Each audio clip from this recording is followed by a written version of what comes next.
ஆனா இப்போ பெரம்பூர் தொகுதியில வந்து தாவிக தலைவர் வந்து முதல்ல போட்டியிடுறாரு விஜய். பெரம்பூர் பொறுத்தவரைக்கும் டிஎம்கே தான் வரும். விஜய்க்கு ரொம்ப கம்மி தான் சான்ஸு. இது வரைக்கும் விஜய் நேரில் பார்த்தது கிடையாது. அதே மாதிரி இறங்கி வந்து அவங்க கட்சிக்காரங்களோ அவரோ யாரும் வந்து இறங்கி நின்று எதுவும் பண்ணதில்லை. டிஎம்கேல இளைஞருக்கான், ஏடிஎம்கேல இளைஞருக்கான், நம்ம எதுவும் கணிக்க முடியல. ஆனா கூட்டத்தை பார்த்தா அங்கதான் விஜய்க்கு தான் போற மாதிரி இருக்கு. வீதியில இறங்கி அவர் பிரச்சாரம் பண்ணல, வந்து வாகன பிரச்சாரம் மட்டும் பண்ணிருக்காரு. அவர் வந்தா ஒரு அரசியல் மாற்றம் ஏற்படும் நினைக்கிறேன். நானு கொடுத்து பாக்குறது நல்லதுதான். ஒரு 5 வருஷம் இருப்பாரா, அதுக்கப்புறம் ஜனங்களுக்கு தெரியாதா யார் நல்லது பண்றா கெட்டது பண்றான்ட்டு. ஹாலிடேஸ்னாலே அது நம்ம ஜிடி ஹாலிடேஸ் தான். GT Holidays, South India's #1 travel brand. You know you are special when you're with GT Holidays. Minnambalam நேயர்களுக்கு வணக்கம். தற்பொழுது நம்ம எங்க இருக்குன்னு பாத்தீங்கன்னா பெரம்பூர் சட்டமன்ற தொகுதியில இருக்கும். பெரம்பூர் சட்டமன்ற தொகுதியை பொறுத்த வரைக்கும் கடந்த மார்ச் 30 அன்று தாவிக தலைவர் விஜய் அவருடைய வேட்புமனு தாக்கல் செய்து முதல் பிரச்சாரத்தை இங்க தொடங்கியிருக்காரு. அது மட்டும் இல்லாம ஏற்கனவே சட்டமன்ற உறுப்பினராக இருந்த ஆர்டி சேகர் தற்பொழுது பெரம்பூர் சட்டமன்ற தொகுதியிலேயே வேட்பாளராக நிற்கிறாரு.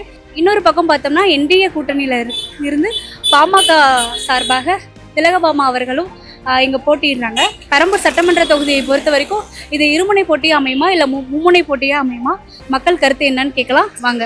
ஆனா இப்போ பெரம்பூர் தொகுதியில வந்து தாவிக தலைவர் வந்து முதல்ல போட்டிடுறாரு விஜய். ஏற்கனவே போட்டியிட்ட ஆர்டி சேகர் தான் திரும்பவும் போட்டிடுறாரு. அவர் வந்து எந்த மாதிரியான நல்லது வந்து உங்களுக்கு செஞ்சிருக்காங்க? இது திரும்பவும் டிவிகே வருமா இல்ல டிஎம்கே வருமா? பெரம்பூர் பொறுத்தவரைக்கும் டிஎம்கே தான் வரும். அது வாய்ப்பு ரொம்ப விஜய்க்கு ரொம்ப கம்மி தான் சான்ஸு. ஒருவேளை அவங்க ஏடிஎம்கே நின்றுதுன்னா இன்னும் இதுவாக இருக்கும். இப்போ வந்து 2 பேருக்கு இவக்குள்ள வந்து டிஎம்கேக்கும் டிவிகேக்கு தான் அங்கே வந்து ஏடிஎம்கே நிற்கல. அவங்க அலையன்ஸ் கொடுத்துருந்தாலும் பாட்டாளி மகிழ்ச்சி ஒதுக்கிட்டாங்க. ஸோ அதனால அந்த இடத்துல கொஞ்சம் இதுவாக தான் இப்போ இவக்குள்ள வந்து இவங்களுக்கு 2 பேருக்கு தான் போட்டியாக இருக்கும். ஓட்டு பிரிக்க போடுமா சேராதா அது மக்களுக்கு தேவை. எங்களுக்கு தேவை இலவசமே வேணாம். எந்த ஆட்சி வந்தா இலவசமே வேணாம். மக்களுக்கு நல்லது செய்யா போதும், விலைவாசி குறைச்சா போதும். அதெல்லாம் சும்மா பேசி திமுக பத்தி பேசாது. திமுக இஸ் வெரி வேஸ்ட். அது மாதிரி ஒரு கட்சி ஒருத்தர் கிடையாது. இது வரைக்கும் விஜய் நேரில் பார்த்தது கிடையாது. அதே மாதிரி இறங்கி வந்து அவங்க கட்சிக்காரங்களோ அவரோ யாரும் வந்து இறங்கி நின்று எதுவும் பண்ணதில்லை. எதனா பொதுமக்களுக்கு பண்ணாதான் அவர் வெளிப்படையாக அவருன்றது தெரியும். அதனால வந்து இது வந்து டிஎம்கே கோட்டை. இது முக ஸ்டாலின் வரணும்னு நினைக்கிறேன். 2 பேருமே வந்து யார் ஆட்சி அமைக்கிறது முக்கியம் கிடையாது. வரவங்க அரசியல் பொருளாதாரத்தை தெரிஞ்சுட்டு அரசியலை பற்றி தெரிஞ்சு வரவும் நல்லா இருக்கும். மேலும் வந்து இப்போ நடக்கிற ஆட்சி வந்து மக்களுக்கு ஏற்ற வர ஆட்சியா சரிப்பட்டு வரலன்னு நான் நினைக்கிறேன். விஜய் அண்ணன் வந்து ஜெயிப்பாரா இல்லையான்னு எனக்கு தெரியாது பாப்பா. ஆனா எனக்கு பொறுத்த வரைக்கும் முக ஸ்டாலின் தான் ஜெயிப்பாரு. டிவிக்கு தான் ஜெயிப்பாரு, விஜய் தான் ஜெயிப்பாரு, டிவிக்கு தான் வரும். விஜய் வந்தா நல்லா இருக்கும். ஆட்சி மாற்றம் வேணும்னு நினைக்கிறீங்களா? ஆமா, அவர் வந்தா எல்லாமே நல்லா இருக்கும். ஆரம்பிச்சது என்னமோ அதுதான். ஆனா பெரம்பூர்ல நாங்க பார்க்கவே இல்லையா. மூலக்கடையோட வந்துட்டு மூலக்கடையோட போயிட்டாரு. அவருதான் வரலையே, நான் பாக்கலப்பா. அன்னைக்கு ஸ்டாலின் ஐயா வந்தாரு, விஜயோ வந்தாரு. ஃபுல் டிராபிக்ங்க எங்களுக்கு. அன்னைக்கு ஒரு நாள் வியாபாரமே வேஸ்ட். ஸ்டாலின் ஐயா சபை போனாரு, அவர் மூலக்கடைக்கு வந்தாரு. இங்க வந்தா தானே அவருக்கு என்ன இது இருக்கு, மவுஸ் இருக்குன்னு பெரம்பூர் வந்தா தானே தெரியும்.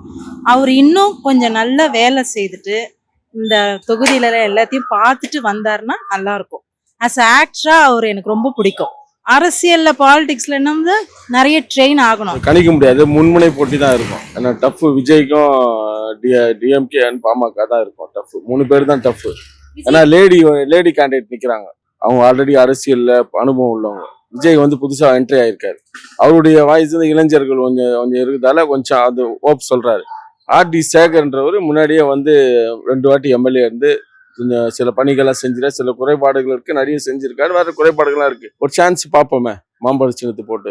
யார் நின்றாலும் எங்களுக்கு கவலை இல்லை மேடம். மக்களுக்கு நல்லது செஞ்சா போதும். ஆனா தளபதி வந்து பெரம்பூர்ல நிக்கிறாங்கன்னா எங்களுக்கு ஒரு பெரிய சந்தோஷம் தான். நாங்க தளபதி ஜெயிக்கணும்னு நாங்க எதிர்பார்க்கிறோம். ஆனா திமுக கோட்டைன்னு பெரம்பூரை சொல்ல முடியாது, குளத்தூரை சொல்லலாம். ஏன்னா அங்கதான் எல்லாருக்கும் செய்யறாரு. பெரம்பூருக்கு யாருக்கும் எதுவுமே செய்யல. அது எல்லாருக்கும் தெரியும். சில பேருக்கு ஆட்சியில மாற்றம் என்னன்னு இளைஞர்கள் நிறைய சொல்றாங்க. ஏன்னா இளைஞர்களோட வாக்குகள் வந்து பெரம்பூர் தொகுதியில பிரிக்கப்படும் நம்புறீங்களா? எனக்கு இன்னமும் அதான் இவருக்கு போஸ்ட் கம்மியா இருக்குது. இன்னும் அந்த ஃபீல்டு இறங்க ஒரு அட்டாக் மாதிரி இருக்கிறது தான் கஷ்டமா இருக்குது. ஒரு அட்டாக்கா இருக்கக்கூடாது. இப்போ கட்சி ஆரம்பிச்சா ஏடிஎம்கேல ஆரம்பிச்சு, டிஎம்கேல ஆரம்பிச்சு, பிஜேபியில் ஆரம்பிச்சு, காங்கிரஸ்ல ஆரம்பிச்சு இப்படி சுத்தி வந்தா பரவாயில்ல. ஒருவன் வந்து போஸ்ட் ஒருத்தர் மேலேயே போஸ்ட் பண்ணா தனிப்பட்ட ஒரு வெறுப்பு தான் காரணம் நம்மளுக்கு காட்டுது. வீதியில இறங்கி அவர் பிரச்சாரம் பண்ணல, வந்து வாகன பிரச்சாரம் மட்டும் பண்ணிருக்காரு. அவர் வந்தா ஒரு அரசியல் மாற்றம் ஏற்படும் நினைக்கிறேன். நான் அவர் இளைஞர்களுக்கு நல்ல ஒரு சக்தியா இருக்கிறான்னு நினைக்கிறேன். கொடுத்து பாக்குறது நல்லதுதான். ஒரு 5 வருஷம் இருப்பாரா, அதுக்கப்புறம் ஜனங்களுக்கு தெரியாதா யார் நல்லது பண்றா கெட்டது பண்றான்ட்டு. கொடுக்கறது வேணா ஒரு வாட்டி கொடுங்க, அது மக்களோட இஷ்டம். எங்களோட இது வந்து நாங்க ஸ்டாலின் ஐயாக்கு தான் போடுவோம். ஆமா, விஜய் தான் ஆணித்தரமா சொல்றேன் வரணும். நான் எல்லாம் எம்ஜிஆர் கூட்டத்துல இருந்து பார்த்துருக்கேன். ஆட்டோ ஓட்டுறேன், எவ்வளவு நல்லது கெட்டது எவ்வளவு பேரை பாக்குறோம், விதவிதமான மனுஷாலெல்லாம் பாக்குறோம். இளைஞர் பெரும்பாலும் வந்து எல்லாம் விஜய்ன்னு சொல்றாங்க. டிஎம்கேல இளைஞர் இருக்காங்க, ஏடிஎம்கேல இளைஞர் இருக்காங்க. நம்ம எப்படி கணிக்க முடியல. ஆனா கூட்டத்தை பார்த்தா அங்கதான் விஜய்க்கு தான் போற மாதிரி இருக்கு. ஒரே வார்த்தையில இப்ப நீங்க சொல்லணும்னா இங்க டிஎம்கே வரும்னு நினைக்கிறீங்களா இல்ல விஜய்க்கு நல்ல வாய்ப்பு இருக்குது. பட் ஆனா இன்னும் அவர் டெவலப் பண்ணணும். இங்க இப்போது இந்த இடத்த பொறுத்த வரைக்கும் விஜய்க்கு அதிகமா வாய்ப்பு இருக்குன்னு நான் நினைக்கிறேன். ஐயோ டிவிக்கே தாங்க வருவாரு. பெரம்பூர் தொகுதியை பொறுத்த வரைக்கும் டிவிக்கே தான் வருவாரு.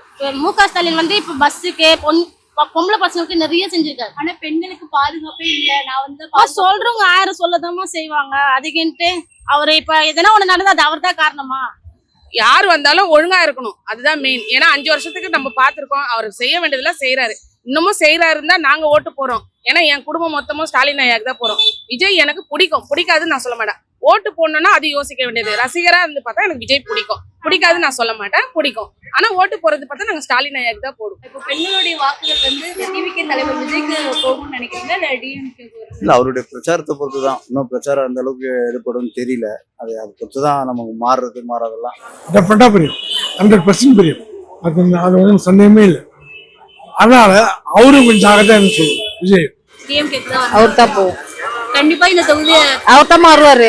ஓட்டு வந்து பிரிக்கக்கூடிய இது வந்து யார் கையிலுமே கிடையாது மேடம். பொதுமக்கள் தான்.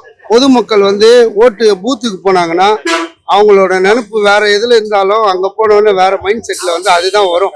அதிகப்படியான வாக்கு விஜய் பிரிக்கக்கூடும் சொல்ல முடியாது. தனிப்பான்மை வரோட வாய்ப்பு இருக்கு அவருக்கும். அவர் வந்து குறைந்தபட்சம் வந்து ஒரு 20-25% ஓட்டு வாங்க வாய்ப்பு இருக்குது. எங்களை ஓட்டு விஜய்க்கு நிறைய இருக்கு.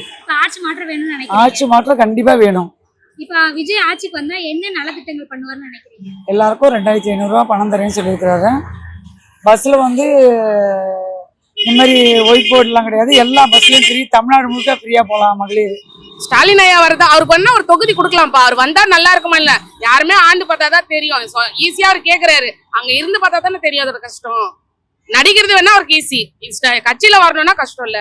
எதுவுமே பழகி பார்த்தா தான் தெரியும். போக போக தான் அவருக்கு பழக்கம் ஆகும். நிறைய மாற்றங்கள் இருக்குதுதான். சொந்தமா வீடு இல்ல, வேலை இல்ல, நிறைய பேர் கஷ்டத்துல இருக்காங்க. வேலை இல்லாம எவ்வளவு ஜென்ஸுங்க கஷ்டப்படுறாங்க. குடிக்கு அடிமையா இருக்கிறவங்க எல்லாம் மனம் திரும்பணும். நான் வாங்குறப்பா, நான் மகளிர் காசு கண்டிப்பா வாங்குறேன். வாங்கிட்டு இல்லைன்னு சொல்லக்கூடாதுல, திருப்பி செய்யறேன். ஏன்னா பஸ் ஃப்ரீயா இருக்கு. இப்போ வெளியூருங்களுக்கு கூட நம்ம போறதுக்கு, இப்போ காஞ்சிபுரம் இந்த மாதிரி கொஞ்சம் இதுல போறதா இருந்தா நம்ம போலாம், அதுக்கும் ஃப்ரீ பண்றேன்னு சொல்லியிருக்காங்க. அது நிறைய பண்றதுன்னு சொல்லியிருக்காரு. ஏன்னா ஒன்னொன்னு பண்றாங்க, அதே மாதிரி பண்ணிட்டே வர்றது நல்லதுதான். விஜயும் போட்டா போட்டியில தானே சொல்றாங்க. தனியா இருக்கும்போது இப்ப இதே விஜய் சார் வந்து கட்சியில இல்லாம அவர் நடிக்க இருக்கும் போது சொல்லியிருந்தாருன்னா அது வேற. இப்ப கட்சியில வரதானே அவரும் அதே ஃபாலோ தானே பண்றாரு. எல்லாருமே குடுக்கறேன்றத மஸ்ட் முன்னிட்டு வைக்கிறாங்கல்ல, குடுக்கறது தான் ஜனங்க செய்யறாங்களா. இப்ப ஸ்டாலினையும் அப்படிதான். கண்டிப்பா நல்லாதான்ப்பா இருக்கும். எப்பயாச்சும் இந்த இது இல்லைன்னாலும் எப்பயாச்சும் ஒரு வருஷத்துக்கு ஒரு வாட்டினாலும் கொடுங்க அவருக்கு. விஜய்க்கு கொடுங்கன்னு தான் சொல்றேன். ஸ்டாலினையா விட்டு கொடுத்தாலும் சரி, இல்ல விஜய் கொடுத்தாலும் சரி, 2 பேர்ல யாரு விட்டு கொடுத்து போனாலும் ஓகே தான். ஏன்னா இவர் மேல அவர் பழி போடுறாரு, அவர் மேல இவர் பழி போடுறாரு. இது வந்து சின்ன பசங்க தனமா இருக்கு எனக்கு தெரிஞ்சு. ஹாலிடேஸ்னாலே அது நம்ம ஜிடி ஹாலிடேஸ் தான். GT Holidays, South India's #1 travel brand. You know you are special when you're with GT Holidays. மின்னம்பலம்.com தமிழின் முதல் மொபைல் பத்திரிகை.